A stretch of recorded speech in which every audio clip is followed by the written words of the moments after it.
thought if there is a problem for some persons that I cannot speak that. So my name is João. I come from Portugal.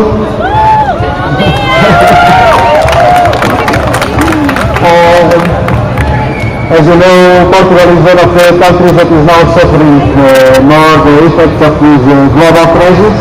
We have today demonstrations in 6 Portuguese cities. I hope they are as nice as usual.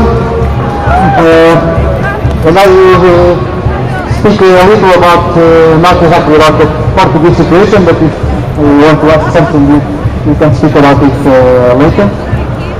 But I will only introduce some notes about some tendencies of the global economy these last decades.